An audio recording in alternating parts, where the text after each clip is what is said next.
오늘 우리에게 주신 말씀은 요한복음 12장 34절부터 43절 말씀입니다. 이에 무리가 대답하되 우리는 율법에서 그리스도가 영원히 계신다 함을 들었거늘 너는 어찌하여 인자가 들려야 하리라 하느냐? 이 인자는 누구냐? 예수께서 이르시되 아직 잠시 동안 빛이 너희 중에 있으니 빛이 있을 동안에 다녀 어둠에 붙잡히지 않게 하라. 어둠에 다니는 자는 그 가는 곳을 알지 못하느니라. 너에게 아직 빛이 있을 동안에 빛을 믿으라. 그리하면 빛의 아들이 되리라. 예수께서 이 말씀을 하시고 그들을 떠나가서 숨으시니라. 이렇게 많은 표적을 그들 앞에서 행하셨으나 그를 믿지 아니하니 이는 선지자 이사야의 말씀을 이루려 하심이라. 이르되 주여 우리에게서 들은 바를 누가 믿었으며 주의 팔이 누구에게 나타났나이까 하였더라. 그들이 능히 믿지 못한 것은 이 때문이니 곧 이사야가 다시 일렀으되 그들의 눈을 멀게 하시고 그들의 마음을 완고하게 하셨으니 이는 그들로 하여금 눈으로 보고 마음으로 깨닫고 돌이켜 내게 고침을 받지 못하게 하려 함이라 하였음이더라. 이사야가 이렇게 말한 것은 주의 영광을 보고 주를 가리켜 말한 것이라. 그러나 관리 중에도 그를 믿는 자가 많되 바리새인들 때문에 드러나게 말하지 못하니 이는 출교를 당할까 두려워함이라. 그들은 사람의 영광을 하나님의 영광보다 더 사랑하였더라. 아멘. 자, 어쨌든 오늘 이렇게 사역 헌신 예배 잘 시작해 주셔서 너무 감사하고요. 제가 설교 끝나면 각 국장님들은 그 사역을 잠깐 소개하는 시간 가질 겁니다. 그리고 여기 오신 그런 사역 팀 멤버들도 소개해드리고 우리가 축복하려고 합니다. 당황해하지 마시고 그냥 맡으신 거 잘하고 계신 거 그대로 얘기해 주시면 좋겠어요. 자, 오늘 본문이죠. 오늘 묵상 본문인데요. 자, 지금 이제 그 사람들과 예수님과 이 무리와 예수님, 유대인과 예수님 사이에 어느 정도의 그 논쟁이 좀 이렇게 지나가면서 예수님이 이제 예수님의 마지막에 관한 그러한 언급을 이렇게 계속 하시고 또 그것에 대해 사람들이 두려워하고 아니면 질문하고 확인하는 그런 모습을 통해서 점점 마지막 6월절을 향해서 가고 있습니다. 사실은 우리가 12장 뒷부분인데요. 13장이면 곧장 예수님이 제자들의 발을 씻으신 이야기가 나오고 6월절 준비로 들어가는 것을 볼 수 있어요. 자, 34절 이렇게 시작됩니다. 무리가 대답하되 우리는 율법에서 그리스도가 영원히 계신다함을 들었거늘 너는 어찌하여 인자가 들려야 하리라 하느냐. 자, 예수님께서는 인자가 들려야 하리라 하는 말씀을 처음 니고데모와의 대화 때 처음 이 말씀을 하셨어요. 요한복음 8장에서 이 말씀을 하셨어요. 인자가 들린다라는 것은 말 그대로 땅에 있다가 lifted up, 수동태로 되어 있어요. 하나님에 의해서 하늘로 들려진다라는 뜻입니다. 이것은 이 말씀을 들은 그 유대인들에게는 예수님이 인자가 들린다라는 것은 뭔가 승천하는 하나님께로 가는 그러한 의미로 다가왔을 것이고, 예수님이 이 말씀을 하실 때에는 인자가 들린다는 것은 바로 십자가에 달려 돌아가신 그것을 예수님은 염두에 두시고 그것을 보시면서 하신 말씀이었어요. 물론 그 후에 예수님은 승천하시죠. 그런데 이제 이 유대인들이 예수님께 말하죠. 어찌하여 인자가 들려야 하리라 하느냐? 인자는 누구냐? 이렇게 묻습니다. 자, 예수님께서는 인자가 누구냐라고 하는 이 질문에 대해서 인자가 누구다라고 대답하지 않으시고 빛과 어둠에 관한 그러한 상징적인 의미로 말씀하셔요. 아직 잠시 동안 빛이 너희 중에 있으니 빛이 있을 동안에 다녀 어둠에 붙잡히지 않게 하라. 자, 빛은 나는 세상의 빛이다. 이미 앞에서 예수님이 요한복음의 특징은 I am 무엇, 나는 무엇이다. 이것은 예수님이 신적 그러한 지위와 권위를 가지고 있는 하나의 표현이라 그랬어요. 하나님이 이스라엘 백성들에게는 나는입니다. 왜냐하면 이제 출애굽기에서 모세가 하나님 누구라고 해야 됩니까? 나는 스스로 있는 자야. 나는 나다. I am who I am. 나는 나야. 에흐예 아쉐르 에흐예 이렇게 돼 있어요. 그러니까 여기서 요한복음은 이 그 단어의 그 상징적 의미를 아주 예수님의 말씀을 통해서 강조하고 있습니다. 이미 그렇게 말씀하셨어요. 그래서 잠시 동안 빛이 너희 중에 있으니, 여기서 빛은 곧 예수님 자신을 가리키는 것이죠. 빛이 있을 동안에 다녀 어둠에 붙잡히지 않게 하라. 어둠에 붙잡힌다, 이것은 어둠의 지배를 받는다, 그러한 뜻입니다. 세 번역에서는 어둠이 이기지 못하게 하라, 이렇게 되어 있어요. 어둠에 다니는 자는 그 가는 곳을 알지 못하느니라. 그렇죠. 캄캄한 밤에 다니는 사람은 그 방향을 잡을 수가 없어요. 어디로 갈지 알지 못하는 것이죠. 사실은 어디로 갈지 모르는 것이 아니라 죽음으로 가는 것입니다. 너희에게 아직 빛이 있을 동안에 빛을 믿으라. 그리하면 빛의 아들이 되리라. 자, 예수님은 인자가 누구냐라고 하는 질문에 빛과 어둠을 상징적으로 말씀하십니다. 이 짧은 두 구절에서 드러나는 것이 무엇입니까? 잠시 동안 빛이 너희 중에 있겠다. 이제 조금 있으면 예수님은 순환을 당하실 겁니다. 십자가에 들리실 겁니다. 예수님은 이미 그것을 말씀하고 계셔요. 예수님의 임박한 죽음, 다가오는 그 십자가의 죽음을 예고하고 계셔요. 물론 사람들은 그것을 전혀 제자들조차도 깨닫지 못하고 있는 상황입니다.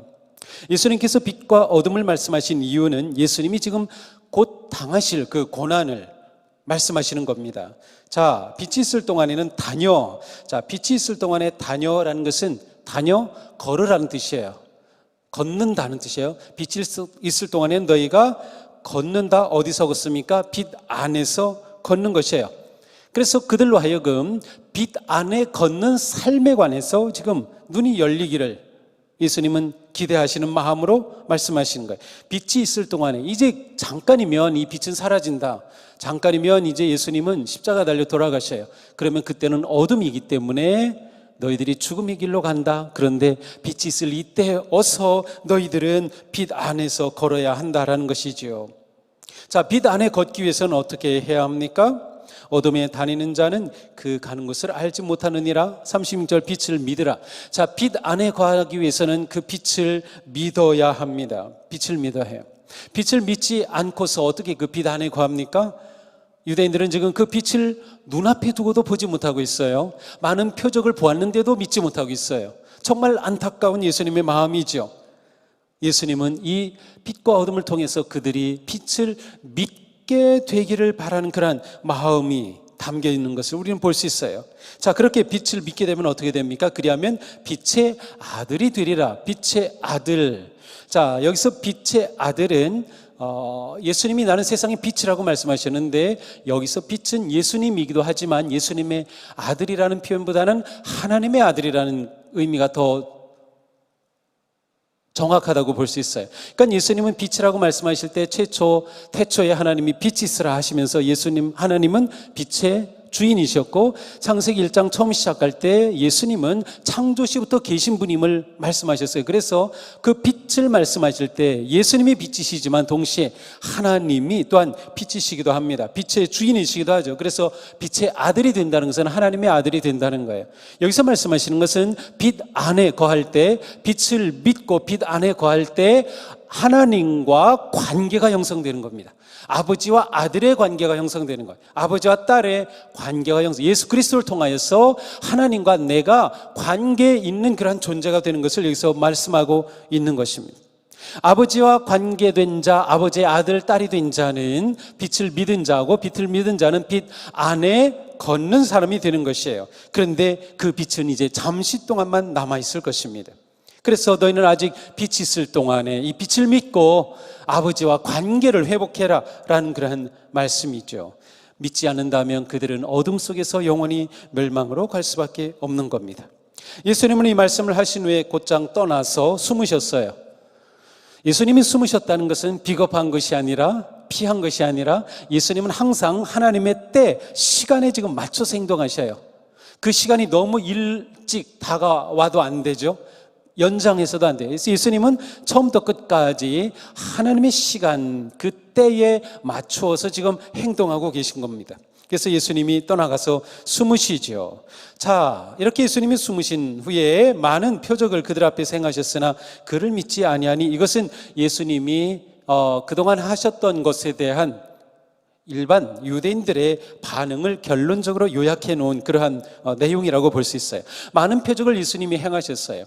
요한복음에서는 대표적으로 7가지 표적, 그리고 표적이라고 말하진 않았지만 사실은 많은 표적들을 행하셨어요. 표적의 초점은 무엇인가 하면 그 표적 자체가 아니라 표적을 통하여서 하나님을 드러내는 것과 예수님이 누구신가를 나타내는 것이 표적의 핵심이었습니다. 하나님이 지금 함께 하시는구나. 하나님이 임재하시는구나. 그 하나님이 바로 예수님이죠. 그리고 예수님이 도대체 누구신가를 이 표적을 통해서 계속 드러냈던 것이지만 사람들이 그렇게 많은 표적을 보고서도 그를 믿지 아니하였습니다. 많은 사람들이 믿지 아니하였다라고 하는 것을 지금 정리적으로 정리하면서 말씀하고 있는 거죠. 그러면서 이러한 모습에 대해서 이사야서 53장에 있는 말씀을 인용합니다. 38절이죠. 선지자 이사야의 말씀을 이루려 하심이라. 이 이사야 35장의 말씀은 여호와의 종에 관한 말씀이에요. 예수 그리스도의 순환을 예고한 그러한 여호와의 종에 관한 말씀이에요. 우리에게서 들은 바 누가 믿었으며 누구의 주의 팔이 누구에게 나타났나이까? 바로 주의 팔, 예수님의 능력, 들은 바 곧 예수 그리스도죠. 그러나 그것을 그들이 믿지 아닌 거예요. 그 능히 믿지 못한 것은 이 때문이니 곧 이사야가 일렀으되 그들의 눈을 멀게 하고 마음을 완고하게 하셨으니. 자, 여기서 이사야서를 인용한 이유는 이 내용을 보면 그들이 믿지 못한 것이 그들 때문이 아니라 마치 하나님이 그들이 보지 못하게 하셨고 하나님께서 그들의 마음을 완고하게 하셨기 때문인 것처럼 보이지만 여기서 의도하신 그러한 이 요한복음에서 이 말씀을 인용한 목적은 심지어 예수님을 영접하지 아니한 것조차도 하나님의 뜻 안에서 이루어진 일이라는 걸 보여주려고 하는 겁니다. 그리고 실제로 예수님이 의도적으로 그들에게 믿지 않도록 하신 적은 단 한 번도 없어요. 그들의 눈을 멀게 하시고 마음을 완고하게 하신 적은 없어요. 예수님은 끊임없이 자신을 드러내시면서 표적을 행하시면서 말씀으로써 그들에게 예수님이 누구신가를 계속 드러내셨죠. 물론 한편으로는 예수님이 함구령을 내려 비밀스러운 예수님의 정체성을 감추려고 한 것이 마태, 마가, 누가에는 아주 강하게 나오지만 요한복음에서는 그 부분은 좀 약해요. 그러나 예수님은 한 번도 예수님을 믿는 것을 누군가가 못하도록 눈을 멀게 하고 그들의 마음을 완악하게 하신 적이 없어요. 여기서 말하려는 것은 그들의 이러한 믿지 아니하는 반응조차도 하나님의 큰 섭리 안에 있는 것임을 드러내려고 하는 것이죠. 자, 이사야가 이렇게 말한 것은 주의 영광을 보고 주를 가리켜 말한 것이라. 주의 영광을 보고 주를 가리켜 예수 그리스도께서 순환을 당하시고 돌아가시고 부활하실 그것. 자, 근데 요한복음에서의 영광은 다른 복음서와는 초점이 다릅니다. 다른 복음서에서의 영광은 예수 그리스도의 부활에 초점이 있어요. 근데 요한복음에서의 영광은 예수 그리스도의 순환에 있습니다. 예수 그리스도의 고난당하신 그것 자체가 영광으로 봅니다. 굉장히 깊은 신학입니다. 다른 데서는 볼 수 없는 아주 강한 그런 신학이에요. 사도 바울조차도 그렇게 물론 고난을 영광으로 받아들이긴 하지만 예수 그리스도의 죽으심이 곧 영광이다. 예수 그리스도의 죽으심이 하나님이 그 영광이 강력하게 드러나는 것으로 요한 사도처럼 그렇게 표현하지는 못했어요. 굉장히 중요합니다. 근데 우리가 이것을 거의 모릅니다. 왜냐하면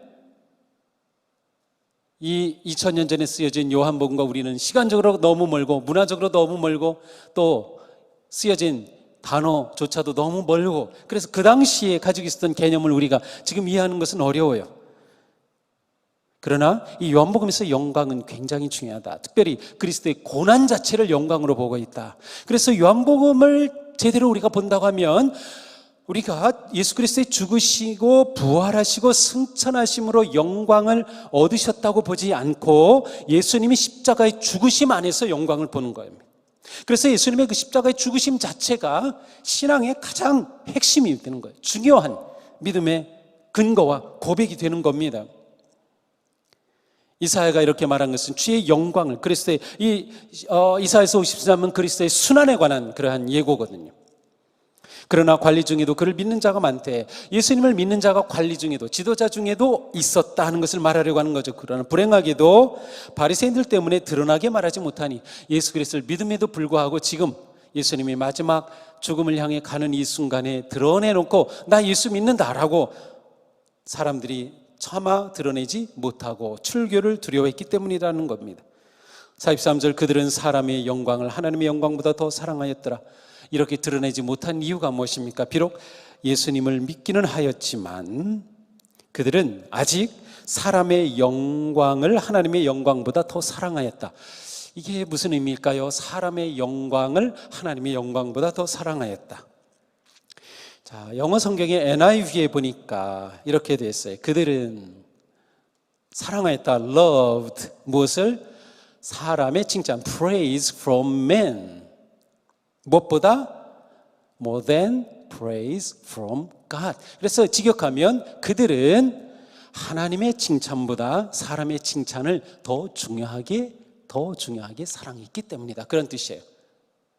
이 사실 우리가 영광이라고 하는 단어는 좀 이해하기가 좀 그렇습니다. 그런데 칭찬으로 바꾸면 그 뜻이 명확하게 드러납니다. 우리 성경 중에서는 쉬운 성경이 이렇게 번역해놨어요. 칭찬으로 번역을 했어요. 그러니까 사람의 칭찬을 구했기 때문에 하나님의 칭찬을 구하지 못하여 자신들의 믿음을 드러내지 못했다는 거죠. 그래서 제가 오늘 제목을 하나님의 칭찬으로 잡아봤어요. 바로 이 43절이죠. 자, 오늘 우리가 사역, 헌신하며 이 시간 예배를 드리고 있습니다. 자, 오늘 말씀을 보면서 참된 일꾼은 누구인가? 참된 사역자는 누구인가? 참된 사역자는 무엇보다 하나님과의 관계가 바르게 맺어진 사람입니다. 하나님과의 관계가 바른 사람. 이것은 모든 사역자들이 끊임없이 물어야 할 일입니다. 하나님과 나의 관계가 어떠한가? 제가 어제 우리 신천 장로님, 또 진급 중인 장로님, 또 조내원 들어가는 우리 수련목 면접 성품 심사가 있었어요. 근데 제가 한 분에게 물어봤어요. 요즘 이분은 전도사님인데, 전도사님 하나님과의 관계가 어떻습니까? 하나님과의 관계가 어떻습니까? 바로 우리에게 동일한 질문입니다. 우리가 사역자다, 하나님의 일을 한다라고 하면 우리가 물어봐야 할 가장 중요한 질문이 이것인데, 나는 지금 하나님과의 관계가 어떠한가? 하나님과의 관계가 어떠한가? 과연 나는 하나님의 딸입니다. 나는 하나님의 아들입니다. 그리고 하나님과 나 사이에 너무 친합니다. 너무 좋습니다. 하나님 매일 말씀으로 제게 음성을 들려주십니다. 저희 기도를 들어주시는 하나님을 제가 신뢰할 수 있습니다. 제 마음을 아시는 하나님을 제가 의지합니다. 하나님이 멀게 느껴지지 않고 하나님이 낯설게 느껴지면 안 돼요. 사역자는 하나님과 관계가 바라야 합니다. 여기 계신 분들은 다 하나님과의 관계가 바르고 가깝고 친밀한 분임을 제가 믿습니다. 그렇습니다. 이게 너무 중요한 거예요. 하나님과의 관계가, 그 관계가 있어야 사역이 기쁨이 됩니다. 그 관계가 있어야 어려움이 있어도 사역에 헌신하게 됩니다. 그 관계가 있어야 하나님께서 나를 세우신 나의 사명으로 알고 어떠한 심지어 모함이 있어도 넘어지지 않습니다. 굳게 서서, 왜냐하면 하나님과 나의 관계는 누구도 깨뜨릴 수 없기 때문에, 그리고 하나님과의 나의 관계가 분명하다면 이 일은 하나님이 내게 주신 건 나는 이것에 목숨을 건다라고 말할 수 있는 거지요. 그렇습니다. 하나님과의 관계가 분명한 거예요. 어떻게 하나님과의 관계가 바로 세워집니까? 예수 그리스도를 나의 구세주로 영접하는 것. 이거는 우리 모두 다 이미 세례받으셨고 직분자이고 하기 때문에 이것은 물을 필요도 없어요. 하지만 우리가 나가 과연 예수 그리스도를 믿음으로 내가 하나님의 자녀인 이 관계에 대해서 내가 얼마나 확신하고 그 관계가 어떠한가는 우리는 물어봐야 할 것입니다. 우리가 이렇게 하나님 안에 있게 될 때, 하나님 관계가 분명할 때 우리는 빛 안에서 걸어갑니다. 우리의 사역은 빛 안에서 한 걸음 한 걸음 걷는 사역입니다. 너무 중요합니다. 빛 안에서입니다. 진리 안에서, 주님 안에서, 하나님의 품 안에서이죠. 자, 이렇게 걸어갈 때 우리는 무엇을 구합니까? 누구의 칭찬? 하나님의 칭찬을 구합니다. 하나님의 칭찬. 사람의 칭찬이 아니라 하나님의 칭찬을 구합니다. 그러나 저는 늘 이런 생각을 합니다. 그래, 우리는 하나님의 칭찬을 구하지 사람의 칭찬을 구하지는 않아. 하지만 내가 칭찬해야 할 자리에 있다면 칭찬해 주어야 합니다. 제가 미국 캠브리지 있을 때 청년들하고 사역하다가 그런 적이 있어요.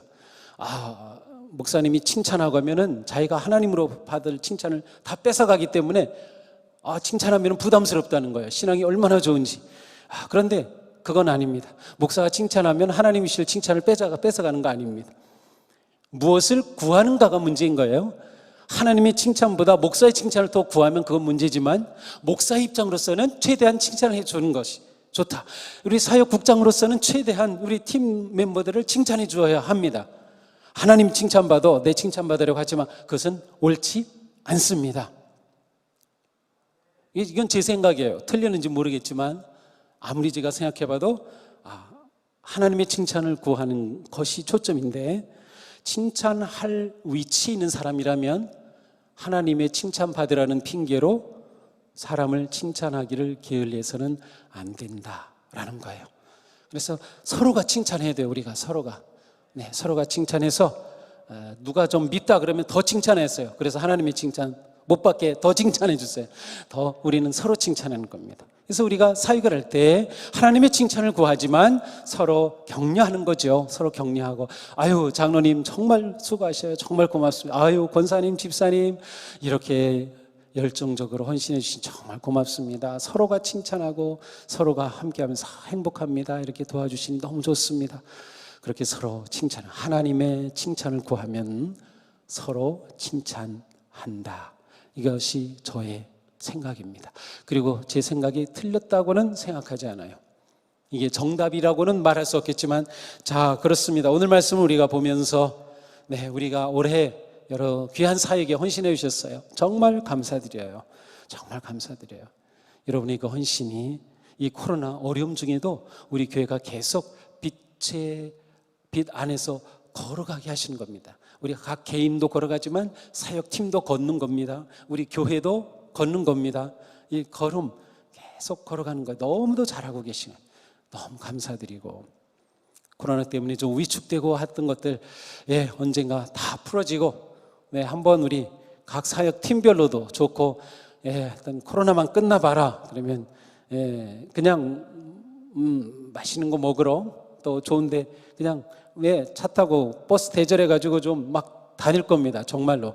저게 올해 그렇게 하려고 우리 국장님들한테도 내 재정 막 이렇게 교제하고 먹고 하는데 마음껏 쓰세요. 제가 그랬거든요.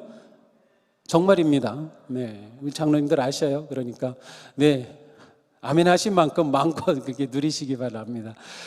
정말 감사드리고요. 오늘 이렇게 헌신 예배하면서, 자, 우리가 섬기는 이 사역이 얼마나 소중하냐, 하나님께서 칭찬하시는 귀한 사역이다라는 것을 기억하고 우리가 함께 헌신하여 끝까지 올 한 해 마지막까지 완주할 수 있기를 축복합니다. 우리 기도합시다. 주님 감사합니다. 올해에도 우리 교회처럼 너무도 소중한 헌신자들을 세우시고 사역의 문을 여시고, 또 이렇게 계속 사역의 빛 안에서 걸어가게 하여 주시니 감사합니다. 주님께서 우리 사랑하는 사역자들을 위해, 헌신자들을 위해 함께하여 주시고, 각 팀마다 놀라운 열매를 거두고 부흥의 역사가 있고 성숙하고 발전하는 그런 기쁨이 넘치게 인도하여 주시옵소서. 예수님 이름으로 기도합니다. 아멘.